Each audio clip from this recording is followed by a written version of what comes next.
Movie की शुरुआत होती है किलुआ से, जो कि एक छत के ऊपर खड़ा हुआ होता है एकदम स्टाइल के अंदर, और साथ में वो कुछ बच्चों को देख रहा होता है जो खेल रहे होते हैं। लेकिन अचानक से उसके पीछे से इलूमी आ जाता है, और इलूमी का मतलब खतरा। और इलूमी बताता है कि तुमने अपना काम किया, और तब किलुआ बोलता है कि तुम मेरा पीछे नहीं छोड़ोगे ना बड़े भाई। इसके बाद किलुआ पूछता है कि भाई तुम कब से मेरे पीछे हो, और इलूमी बताता है कि वो हमेशा से उसके पीछे ही रहा है, क्योंकि उसका काम यही तो है, इसको एक परफेक्ट असासिन बनाना ही तो इसका काम है, और इसके लिए ये कुछ भी कर सकता है। और ये बताता है कि इसका जो मतलब टारगेट है उसका कार आ चुका है, और जाओ अपना काम करके दिखाओ। उसके बाद हमें किलुआ का टारगेट दिखाया जाता है, जो एक नॉर्मल इंसान ही होता है। और उसके बाद किलुआ सीधा छत से ऊपर स्टाइल की तरह कूद जाता है, और कूदने के बाद जैसे ये उसके पास पहुंचता है वैसे इसका गला काट देता है। वो भी किसी औजार की मदद से नहीं, सिर्फ अपने हाथों की मदद से उसका पूरा गला काट देता है। और उसके बाद उसके जो बॉडीगार्ड्स होते हैं ना, वो मतलब फायर करते हैं इसके ऊपर, लेकिन ये तो किलुआ है, इनको आसानी से वो बीट कर देता है, सबको मतलब मार देता है। और मारने के बाद पुलिस यहाँ पे आ जाती है, तो ये यहाँ से भी भाग लेता है। इसके बाद जब किलुआ भाग रहा होता है तब एक बॉल आके इसको लगता है, जो कि उन्हीं बच्चों का होता है, और वो बच्चे बोलते हैं कि जरा बॉल हमें पास कर देना। लेकिन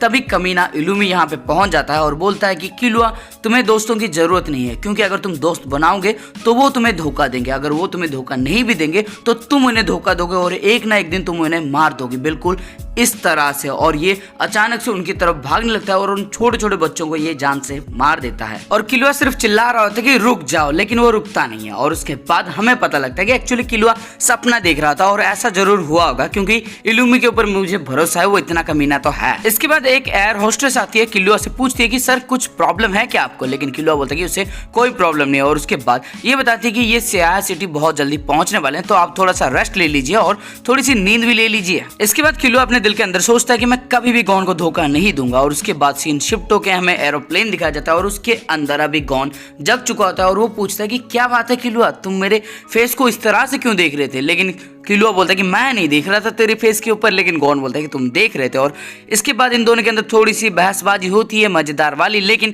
तभी एयर होस्टेस आती है और बोलती है कि आप ऐसा नहीं कर सकते, क्योंकि आप भले ही जग चुके हैं, लेकिन हमारे बाकी ये कस्टमर सो रहे हैं, तो कृपया करके अपना मुंह बंद रखें। लेकिन जैसे ही वो एयर होस्टेस चली जाती है, वैसे ही इन दोनों के अंदर फिर से बहसबाजी शुरू हो जाती है। इन दोनों की बातों से पूरा जो कंपार्टमेंट था सब डिस्टर्ब हो रहा था। और उसके बाद वही एयर होस्टेस फिर से आती है और बोलती है कि तुम दोनों जरा चुप रहोगे। और इस बार उसका चेहरा जो था ना, वो बहुत ही ज्यादा भयानक था, वो बहुत ज्यादा सीरियस थी, यानी कि रात भर इन दोनों ने उसको बहुत ज्यादा परेशान किया होगा। इसके बाद इनका प्लान लैंड करता है, और हम देखते हैं लियोरियो को, जो गॉन और किलुआ को हाय बोल रहा होता है, यानी कि शायद ये भी पैलेस यहाँ पे मौजूद है। और इसके बाद ये एक ट्रेन के अंदर बैठते हैं, और जहाँ पे हमें पता लगता है कि एक्चुअली में यहाँ पे पहले तो कुरापिका आया था, क्योंकि कुरापिका का एक काम था, क्योंकि कट्टा क्लान से कोई एक बंदा था जो मतलब अभी अभी इस शहर के अंदर देखा गया था। लेकिन तभी किलुआ पूछा, लेकिन वो तो खत्म हो गया था ना। लेकिन तब ये बोलता है कि शायद कोई बच गया होगा, या फिर कोई फेक वन यहाँ पे रहा करता था। और उसके बाद ये उसको ढूंढने की बहुत ज्यादा कोशिश करते हैं, लेकिन वो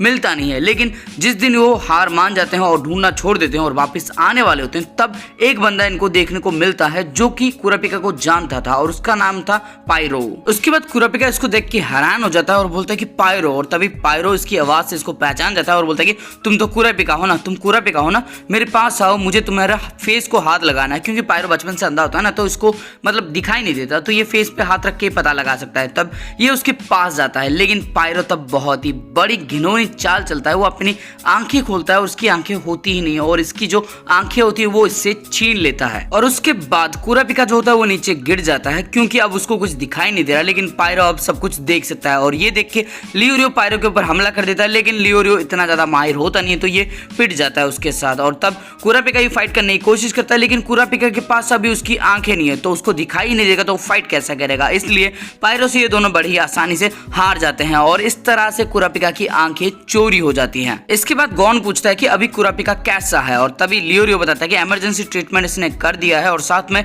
अभी वो अस्पताल के अंदर है। और इसके बाद ये सीधा अस्पताल के अंदर जाते हैं, जहां पे हम देखते हैं कि कुरापिका अभी भी सो रहा होता है। और साथ में किलुआ पूछता है कि ये खतरे से बाहर तो है ना। तब लियोरियो बताता है कि खतरे से बाहर तो है, लेकिन ये मतलब बहुत दिनों से उठा ही नहीं है, मतलब बेहोश पड़ा है। उसके बाद कुरापिका उठ जाता है, उसकी नींद खुल जाती है, वो जग जाता है और वो दिखता है कि इसके सारे दोस्त इससे मिलने आए हैं और वो बहुत खुश होता है। उसके बाद ये उठने की कोशिश करता है, लेकिन लियोरो पहले मना करता है और उसकी मदद करता है उठने में और बोलता है कि तुम इतना मतलब हड़बड़ाहट में मत उठो, मैं तुम्हारे साथ हूँ और तुम्हें पता लग सकता है कि यार लियोरो बहुत ज्यादा केयरिंग बंदा है, ये बहुत ज्यादा केयर करता है अपने दोस्तों की। उसके बाद लियोरो बोलता है कि तुम 3 दिन से बेहोश थे और साथ में वो पायरो को गाली देता है और उसके बाद कुरापिका बोलता है कि मुझे भरोसा नहीं होता कि वो पायरो था और ये बोलता है कि शायद वो रियल पायरो नहीं था, शायद वो कोई फेक वन था। लेकिन तब लियोरो बोलता है कि अगर पायरो तुम्हारा दोस्त होता तो तुम्हारे साथ ऐसा कभी नहीं करता और कुरापिका इस बार हाँ बोलता है और गॉन बोलता है कि जो कुछ भी हो तुम पहले से क्यों नहीं बताते और ये अपनी कहानी शुरू करता है। इसके बाद कुरापिका बताता है कि पायरो हमारी तरह कुट्टा क्लान के एक मेंबर हुआ करता था और वो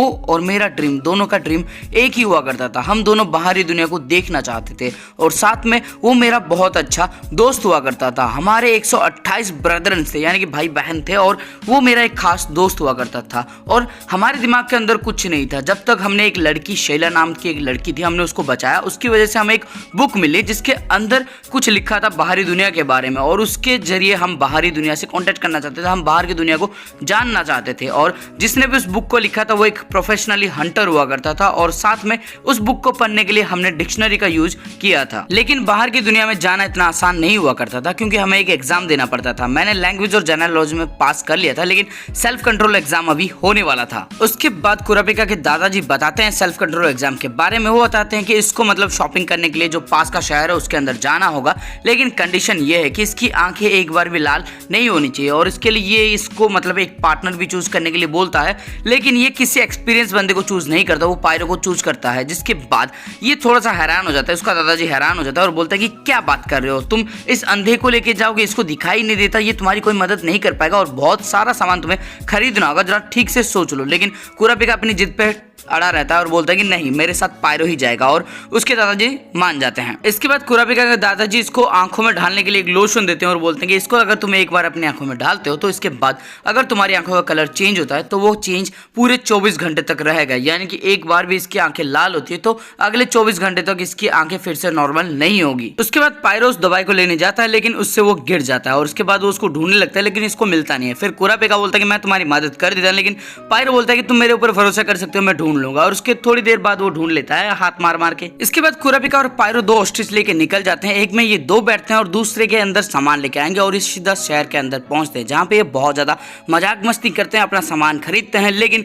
अचानक से पायरो जाके एक बंदे से टकरा जाता है जिसकी वजह से उसकी वाइन टूट जाती है और उसका शर्ट खराब हो जाता है और वहां पे पायरो उसको माफी मांगता है लेकिन ये सुनता नहीं है और साथ में कुरापिका आता है, इसको संभालता है। लेकिन तब एक लेडी आती है और बोलती है कि तुमने जानबूझ के उसको टक्कर मारा था, मैंने देखा था। लेकिन ये जो बंदा होता है ना, ये धमकी देता है इस दादी अम्मा को और दादी अम्मा चुप हो जाती है और उसके बाद कुरापिका इनसे लड़ना तो चाहता है लेकिन पायरो उनको रोक देता है और बोलता है कि हम चुपचाप इनसे माफी मांग लेते हैं। उसके बाद ये दोनों माफी मांगते हैं लेकिन ये बोलते हैं कि माफी से कुछ नहीं होने वाला, जितना पैसा है सब निकालो। और उसके बाद ये मतलब पायरो जो होता है ना, उसके पास बहुत सारे पैसे होते हैं, मतलब चिल्लर होते हैं, वो चिल्लर इसको देता है लेकिन उस चिल्लर को ये फेंक देता है और बोलता है कि इतने से मेरा घंटा कुछ नहीं होने वाला। इसके बाद कुरापिका लड़ने के लिए आगे बढ़ता है लेकिन पायरो उसको रोक देता है और बोलता है कि हमें इनसे माफी मांग लेनी चाहिए और इस बार दोनों घुटने टेक देते हैं और साथ में इनसे माफी मांगते हैं। ये बोलते हैं चलो तुम जैसे बच्चों को हमने माफ किया और तब ये इसका जो पैसा होता है ना वो सब उठाता है और पायरो को देता है और तब ये जो दूसरा वाला बंदा होता है ये बोलता है कि एक अंधे की बेबीसिटिंग करना बहुत मुश्किल होता होगा नहीं, और तब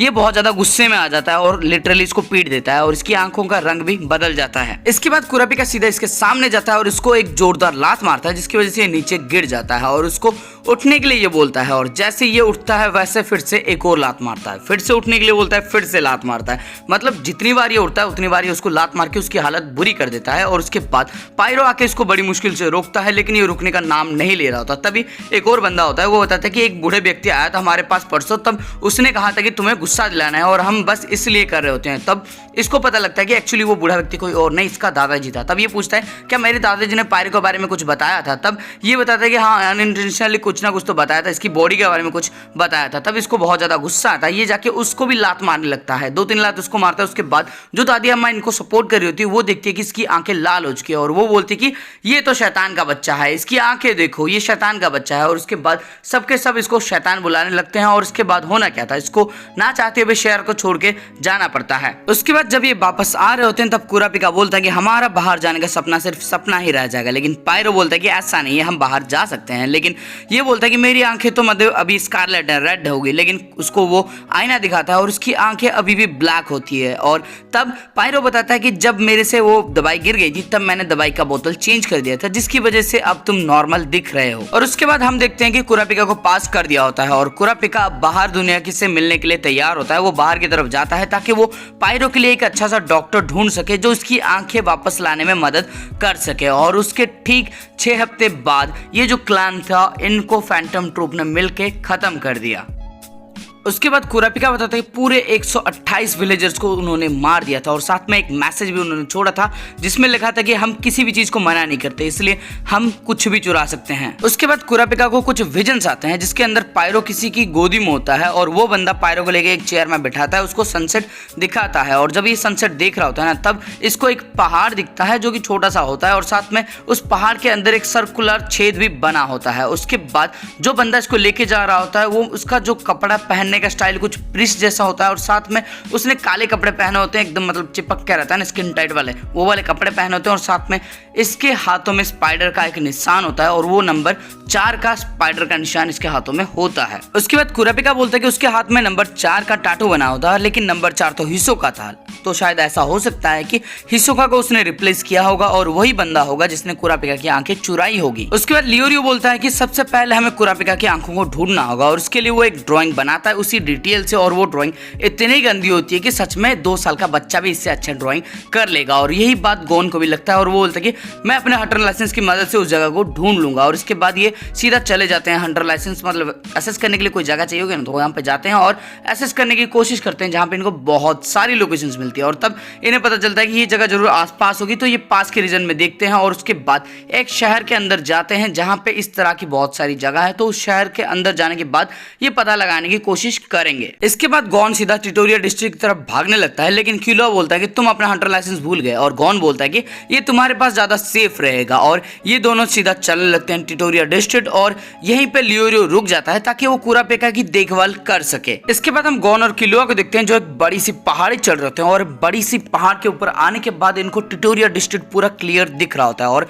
इनको पता लगता है कि इसको ढूंढने के लिए तो मतलब 2-3 दिन लग जाएंगे क्योंकि ये सिटी बहुत बड़ा है। और उसके बाद ये डिसाइड करते हैं कि हम अलग अलग होकर जाके ढूंढेंगे और साथ में जब शाम हो जाएगी, रात का टाइम हो जाएगा, तब सिटी के अंदर एक क्लॉक टावर नाम से एक मतलब बड़ी सी जगह है, हम वहीं पे मिलेंगे। और ये दोनों राजी हो जाते हैं, दोनों अलग हो जाते हैं। उसके बाद हम गॉन को देखते हैं जो कूदा फांदी करके अलग अलग जगह पे जाके देख रहा होता है, लेकिन इसको कुछ मिलता नहीं है। कुछ लोगों से पूछता है, कुछ को अपनी गंदी सी ड्राइंग दिखा के पूछता है, लेकिन कुछ भी इन्फॉर्मेशन इसको नहीं मिलता। आखिरी में वो एक बड़े से टावर के ऊपर चढ़ता है और जब ये बड़े से टावर के ऊपर चढ़ रहा होता है तब इसको एक जगह पे भीड़ दिखाई जाती है और जहाँ पे एक छोटा सा बच्चा होता है जो कि मतलब अपना जो पपेट होता है ना, क्या बोलते हैं इसको, जो खिलौना होता है ना, क्या बोलते हैं यार इसको, डॉल होता है ना, जो उसकी मदद से मतलब एक तरह का खेल दिखा रहा था। और उसको देख के सारे लोग बहुत ज्यादा खुश होते हैं और आखिर में जब इसका खेल खत्म होता है तब इसको पैसे देने के लिए बहुत सारे लोग आते हैं और तभी एक छोटी सी लड़की भी इसको पैसे देती है और पैसे दे के जब ये वापस लौट रही होती है तब वो गिर जाती है, जिसकी वजह से उसके सामने एक घोड़ा गाड़ी आ रहा होता है जिसका बैलेंस बिगड़ जाता है और सारे जो डब्बे होते हैं ना उस घोड़े गाड़ी के ऊपर सब इस लड़की के ऊपर गिरने वाले होते हैं। लेकिन तभी हम देखते हैं कि ये लड़का उसको बचाने के लिए आगे जाता है और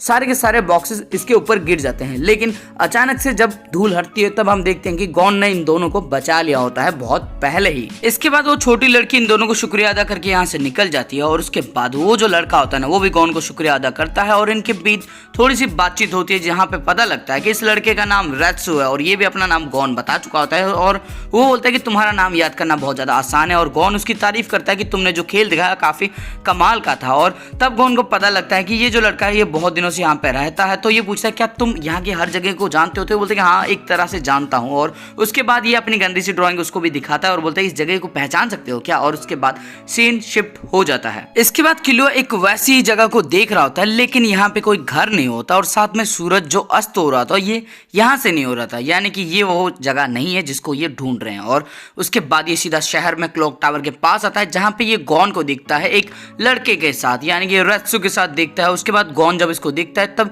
ये इसको उसके पास लेके जाता है और मिलाने की कोशिश करता है और बोलता है कि ये पपटियर रेत्सु है, और ये मतलब हाथ मिलाने की कोशिश करता है रेत्सु, लेकिन किलुआ कोई रेस्पॉन्स नहीं देता। इसके बाद किलुआ बोलता है कि हम अभी भी नए दोस्त बने, और गॉन बोलता है कि दोस्त इतनी जल्दी, और शायद इसको थोड़ी सी जलन भी हो रही होती है। और साथ में ये बताती है कि रेत्सु बहुत ज्यादा अमेजिंग है वगैरह वगैरह बता रहा था, और किलुआ बोलता है कि चुप करो, तुम्हें अपना कुछ काम करने के लिए यहाँ पे भेजा गया, तुम वो काम क्यों नहीं कर रहे हो। और तब ये बताता है कि मैंने रेत्सु को उसके बारे में बताया, रेत्सु यहाँ के सारी जगहों को पता है, हमने मिलकर बहुत ज्यादा ढूंढने की कोशिश की लेकिन नहीं मिल पाया वो, लेकिन इसने मुझे प्रॉमिस किया कि कल ये फिर से मेरी मदद करेगा और हम उस जगह को ढूंढ लेंगे। उसके बाद किलुआ बोलता है कि तुम्हें हमारी बातें किसी को नहीं बतानी चाहिए, क्या पता ये कोई चोर हो। और तब रेत्सु को थोड़ा सा गुस्सा आता है, ये सीधा बोलता है कि तुम तब से क्या बकवास किए जा रहे हो, मैं सिर्फ गॉन की मदद करना चाहता हूँ, तुम्हें मुझसे माफी मांगनी होगी। लेकिन किलुआ इससे माफी घंटा मांगता है, इसको धक्का दे देता है जिसकी वजह से ये गिर जाता है। गॉन जाके इसको संभालता है और बोलता है तुम्हें चोट तो नहीं लगी। और तभी हम देखते हैं किलुआ को जो बोलता है कि ये तो एक लड़की है। किलुआ बेटा तुमने कहाँ पे हाथ मार दिया, मुझे तो लगा था तुम बहुत शरीफ हो, लेकिन तुम तो एक नंबर के हरामी निकले। उसके बाद हमें डिनर का सीन दिखाया जाता है, जहाँ पे रेत्सु बताती है कि लड़की बन के घूमना इतना आसान नहीं है, बहुत ज्यादा खतरा हो सकता है, इसलिए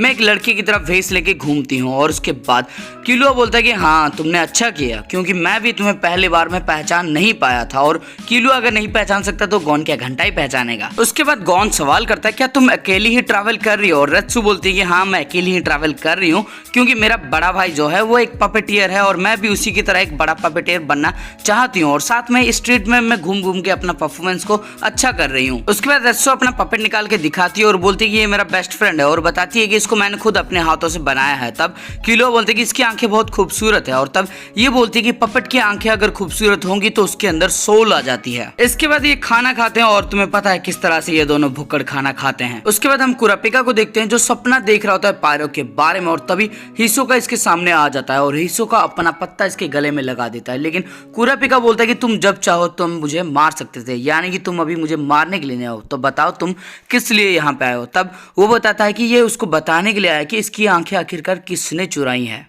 उसके बाद सीन शिफ्ट होकर गॉन और किलुआ को दिखाया जाता है जो दोनों सो रहे थे, लेकिन अचानक से इन दोनों की नींद खुल जाती है क्योंकि इनको बाहर से कुछ आवाजें सुनाई दे रही थी। और जब ये खिड़की से बाहर देखते हैं तो इनके सामने होता है दैत्याकार मॉन्स्टर उवोजिन को देखते ही ये दोनों पहचान जाते हैं और बोलते हैं कि इसको तो कुरापिका ने मार दिया था, ये फिर से यहाँ पे क्या कर रहा है। उसके बाद रेत्सु में नींद खुल जाती है और उसके बाद उवोजिन बहुत तेजी से चिल्लाता है, जिसकी वजह से इनकी जो खिड़की होती है उसके जो कांच होते हैं ना वो टूट जाते हैं। और तब ये बोलता है कि तुम तो कुरापिका की आय ढूंढने के लिए आए हो ना, तो जल्दी से नीचे आओ। और ये बोलते हैं कि नहीं हम नहीं आने वाले, लेकिन ये इनकी गलती होती है क्योंकि उवोजिन अभी मारने वाला होता है बिग बैंग पंच, जो कि बहुत ज्यादा भयानक है भाई। एक बिग बैंग पंच की वजह से जो शैडो विच थी वो पूरा स्कैटर हो गई थी, उनका एक मेंबर मारा गया था, तो अब तुम्हारे लिए खतरा है। और उसके बाद ये तीनों भागने लगते हैं रेत्सु को लेके, और उसके बाद ये पंच मार देता है। और उसके बाद हम देखते हैं जो इलाका होता है ना वो पूरी तरह से तबाह हो जाता है, लेकिन किसी तरह से ये तीनों बच जाते हैं, क्योंकि शायद बच गए होंगे, आखिर मोमेंट में कहीं पे जाके छुप जाते हैं, जिसकी वजह से ये तीनों के तीनों सेफ होते हैं। इसके बाद ये रेत्सु को पहले तो यहाँ से जाने के लिए बोलते हैं, क्योंकि रेत्सु रहेगी तो खतरा ज्यादा रहेगा, और साथ में ये बोलते हैं कि ये हमारे ऊपर हमला क्यों कर रहा है नहीं पता, लेकिन अगर इसको कुरापिका के आई के बारे में पता है तो फिर हमें इससे फाइट लेनी होगी। उसके बाद वो बोलता है कि अभी थोड़ा सा मजा आएगा, और ये सीधा अटैक करने वाला होता है सीधा किलुआ और गॉन के ऊपर। और अचानक गॉन और किलुआ दोनों अपना रन यूज करते हैं, लेकिन उसके बावजूद जब इनको पंच लगता है तो ये बहुत दूर जाके गिरते हैं, यानी कि इनका रन भी कुछ खास काम नहीं कर रहा होता उवोजिन के सामने। उसके बाद वो फिर से आता है इनके साथ फाइट करने के लिए, लेकिन ये इस बार रेडी होते हैं और 2 किक और 2 पंच भी इसको जड़ देते हैं, लेकिन उससे उवो को घंटा कुछ भी नहीं होता। उल्टा ये गॉन को एक पंच मारता है, जिसकी वजह से गॉन दूर जाके फिका जाता है, और साथ में किलुआ के ऊपर ये पत्थरों वाला अटैक करता है, जिसकी वजह से किलुआ को भी काफी चोट लग जाती है। इसके बाद उवोजिन गॉन का पैर पकड़ के उसको उल्टा लटका देता है और उसको चबाने वाला होता है, लेकिन तभी गॉन एक पत्थर लेता है और उसके मुंह पे दे मारता है, और वो उस पत्थर को चबा के उसके टुकड़े टुकड़े कर देता है, यानी कि अगर गॉन का चेहरा इसके जबड़े पे लग जाता तो फिर गॉन का चेहरा नहीं रहता। और उसके बाद गॉन को ये दूर जाके फेंक देता है, और हम देखते हैं ये जाके सीधा किलुआ को लगता है और किलुआ के ऊपर जाके गिर जाता है। उसके बाद किलुआ को पता लग जाता है कि ये कभी भी उससे जीत नहीं सकता और साथ में उसका भाई इलुमी भी इसको याद आता है, जो बोलता है कि अपने से खतरनाक दुश्मन से कभी फाइट मत करना। इसके बाद वो सीधा इनके ऊपर अटैक करने के लिए आता है, लेकिन किलुआ के दिमाग में चल रहा होता है कि जल्दी से यहाँ से भाग चलते हैं। और तभी गॉन बोलता है कि किलुआ मेरी बात सुन रहे हो ना, हमें उसके पंच का कुछ करना पड़ेगा। दोनों एक साथ हम उसके राइट आर्म के ऊपर फोकस करेंगे, उसी के ऊपर हमला करेंगे। और ये दोनों वैसा ही करते हैं, लेकिन उसके बावजूद वो अपना लेफ्ट पंच यूज करके इन दोनों को दूर फेंक देता है। लेकिन इन दोनों को कंबाइन पंच के बाद भी उसको कुछ भी चोट नहीं आती और इनको समझ में आ जाता है कि इसको हराना नामुमकिन है। और तभी गॉन किलुआ से बोलता है कि प्लीज तुम यहाँ से भाग जाओ। उसके बाद उवोजिन एक फाइनल पंच मारने के लिए इनकी तरफ बढ़ रहा होता है, लेकिन तभी हम देखते हैं नोबुनागा बीच में आ जाता है और एक तलवार चलाता है, जिसकी वजह से जो उवोजिन होते हैं उसके कपड़े फट जाते हैं। और नोबुनागा बोलता है कि क्या यार तुम इस पपेट से भी नहीं लड़ पाते। इसके बाद उवोजिन बोलता है कि मेरी बॉडी स्टील से बनी है, तुम्हारा तलवार मेरा कुछ नहीं बिगाड़ पाएगा। और वो आगे बोलता है कि तुम्हारे साथ फाइट करने में मजा आएगा, और वैसे भी मुझे तो परमिशन मिला है कि मेरे सामने जो कोई भी आए मैं उसको खत्म कर दूं, भले ही वो मेरा दोस्त ही क्यों ना हो। और तब नोबुनागा बोलता है कि मैंने तुम्हें पहले ही चुप रहने के लिए बोला था। और उसके बाद इन दोनों के बाद फाइट शुरू हो जाती है, जहां पे नोबुनागा कुछ अटैक से इसको डॉज करता है, लेकिन एक अटैक इसको लग जाता है और ये जाके दीवार की पप्पी लेके वापस आता है। और उसके बाद ये अपना बिग बैंग अटैक करने का सोच रहा होता है, यानी कि वो बिग बैंग अटैक के लिए अपने हाथ के अंदर सारा ऑरा समेट लेता है। और यही मौका मिलता है नोबुनागा को, वो इसका सर ही उड़ा देता है, क्योंकि जब तुम सारा ऑरा अपने हाथ के ऊपर कॉन्सेंट्रेट करते हो तो तुम्हारा पूरा बॉडी वीक हो जाता है। और इसी चीज का फायदा उठा के नोबुनागा इसका सर उड़ा देता है। उसके बाद हम देखते हैं उवो का कटा हुआ सर बोलता है कि तुम्हारे हाथों से मरना भी एक गर्व की बात है, लेकिन ये बोलता है कि मैंने तुमसे चुप रहने के लिए कहा था, और अपनी तलवार इसके सर के अंदर गाड़ देता है। इसके बाद नोबुनागा बोलता है कि मुझे पता है ओमोकागे तुम यहीं पे हो, तो अपना चेहरा जरा दिखाओ। लेकिन गॉन और किलुआ को कुछ समझ में नहीं आ रहा होता, लेकिन जब ये ऊपर की तरफ देखते हैं तब वहां पे कोई तो खड़ा होता है। और उसके बाद सीन शिफ्ट हो जाता है। उसके बाद हम कुरापिका को देखते हैं, जहां पे हिसोका उसको ओमोकागे के बारे में बता रहा होता है। वो बताता है कि 3 साल पहले जब वो ओमोकागे से फाइट ले रहा था तब उसने उसको हरा दिया, जिसकी वजह से आज वो फैंटम ट्रूप का मेंबर है और ओमोकागो नहीं है। और साथ में ओमोकागो एक स्पेशलिस्ट है, वो पपेट्स तैयार करने की एबिलिटी उसके अंदर है। वो किसी के भी दिमाग के अंदर जाके किसी के भी मेमोरी को एसेस करके किसी का भी पपेट बना सकता है, और इसलिए वो अपने आप को गॉड्स पपेटियर भी कहलवाता है। उसके बाद हिसोका बोलता है ओमोकागो जो डॉल्स बनवाता है, जो पपेट्स बनाता है, वो सब ओरिजिनल होते हैं, मतलब जो मेमोरीज होती है ना उनकी एकदम वैसी ही होती है, और ये अपनी मर्जी से काम कर सकते हैं। लेकिन ओमोकागो उनको मैनिपुलेट करके अपना काम निकलवाता है। और तभी कुरापिका बोलता है कि अच्छा, तो इस तरह से उसने मेरे अच्छे दोस्त को मतलब मेरे ही खिलाफ खड़ा कर दिया। और तब हिसोका बोलता है कि हाँ। उसके बाद हिसोका बोलता है जिसको मैंने डिफीट किया था एक्चुअली में वो ओमोकागो नहीं, ओमोकागो एक पपेट था। तब ये बोलता है कि अगर तुम्हें पता ही था तो तुमने मार देना चाहिए था ना उसे। लेकिन ये बोलता है कि तुम्हें पता है मैं क्यों नहीं मार सकता उसे, क्योंकि अगर मैं उस वक्त उसे मार लेता तो फिर आगे जब वो ताकतवर बनता तब मैं उससे कैसे फाइट लेता। उसके बाद लियोरियो बोलता है कि तुम ये सब हमें क्यों बता रहे हो। तब ये बताता है कि तुम्हें तो गॉन के बारे में पता होगा, मेरा शिकार जो अभी तक पक्का नहीं हुआ है, और ऐसा कोई मेरा शिकार छीन ले मैं सह नहीं सकता। और आखिर में वो जाते हुए बोलता है कि जरा संभाल के, ओमोकागो कोई नॉर्मल सा दुश्मन नहीं, वो बहुत ज्यादा खतरनाक है। और इतना बोलने के बाद वो गायब हो जाता है। इसके बाद हम देखते हैं नोबुनागा गाली दे रहा था ओमोकागे को, और ओमोकागो ऊपर से बोलता है कि मुझे लगा मैंने उवो की जान बचाई है तो तुम मुझे शुक्रिया अदा करोगे, लेकिन तुम तो मुझे गाली दे रहे हो। उसके बाद नोबुनागा इसको फिर से गाली देता है और ये बोलता है कि तुम गुस्सा हो, इसका मतलब तू जिंदा हो और हमेशा के लिए तुम जिंदा नहीं रहने वाले। और उसकी आंखें चमकने लगती है और हम देखते हैं कि इसने बहुत सारे मतलब 5 या फिर 6 पपेट्स को अभी अभी तैयार किया होता है, और जिसको देखने के बाद नोबुनागा भी अपना तलवार खड़ा करके रेडी रहता है। उसके बाद गॉन बीच में आता है और बोलता है क्या तुम्ही ने कुरापिका की आंखें चुराई हैं। और तभी ओमोकागो बोलता है कि हाँ, और तुम्हारी भी आंखें बहुत जल्दी मैं चुरा लूंगा और कलेक्शन में उसको रख दूंगा। उसके बाद हमें उस पपेट को दिखाया जाता है जो कि एक्चुअली में शैडो बीस्ट के मेंबर होते हैं, यानी कि शैडो बीस्ट के 4 मेंबर और 5वां होती है पाको, और ये सब अटैक करने वाले होते हैं नोबुनागा के ऊपर। और नोबुनागा एकदम रेडी होता है और ये जब कूदते हैं ना तब हम देखते हैं कि कोई तो इनको एयर के अंदर ही जकड़ लेता है, और वो जकड़ लेता है नैन थ्रेड के जरिए। और नैन थ्रेड तो सिर्फ एक ही बंदी यूज यूज करती है जिसका नाम है माची। और जब ये पपेट्स नैनथर्ड के अंदर बंधे होते हैं तब इसका फायदा उठाता है नोबुनागा। ये सीधा उनके ऊपर अटैक कर देता है और सबको काट के फेंक देता है, और जो पाको होती है उसको तो बीच से फाड़ देता है और बोलता है रेस्ट इन पीस। उसके बाद हम नोबुनागा को देखते हैं जो एक कपड़े के अंदर कुछ लपेट रहा होता है और गॉन पूछता है कि क्या लपेट रहे हो तुम। तब ये बताता है कि ये उवोजिन की आंखें हैं। इस कमीने ने उवोजिन का ग्रेव खोला, उसकी आंखें चुरा ली और उसके बाद उसने पाको की भी एक डमी बना ली। इसका मतलब ये है कि ये अभी खत्म नहीं हुआ है। मुझे पता है कि तुम्हारा दुश्मन भी ओमोकागो है, लेकिन तुम हमारे रास्ते से दूर ही रहना, तुम्हारे लिए अच्छा होगा। और साथ में हम जो स्पाइडर्स हैं अपनी सॉल्यूशन खुद निकाल लेंगे, तुम तो दूर ही रहो हमसे। वो इतना बोलता है और निकल जाते हैं यहाँ से। और दोस्तों यहाँ पे सिर्फ आधी स्टोरी ही खत्म हुई है, लेकिन वीडियो बहुत ज्यादा लंबी हो चुकी है। साथ में मेरा गला भी बहुत ज्यादा दुख रहा है और इतनी मेहनत मैंने कभी किसी वीडियो के लिए नहीं की थी। तो प्लीज यार इसको लाइक, कमेंट, शेयर, सब्सक्राइब सब कुछ कर देना। ज्यादा कुछ बोल नहीं सकता, गले में बहुत ज्यादा दर्द हो रहा है। तो फिर मिलते हैं अगली वीडियो में, जो कि कल आपको देखने को मिल जाएगा, क्योंकि इसके मैं 2 पार्ट करने वाला हूँ। पहला पार्ट तो आप अभी देख रहे हो और दूसरा पार्ट जो होगा वो कल आपको मिल जाएगा, मैं गारंटी देता हूँ इसकी। और साथ में दोनों वीडियो को अगर आप जोड़ दोगे तो पूरा मूवी बन जाता है। तो बस इतना ही कहना चाहूंगा, गले में दर्द बहुत ज्यादा है। और चलो टाटा बाय बाय, और घंटी वाला जो है ना यार खुद ढाल देना यार।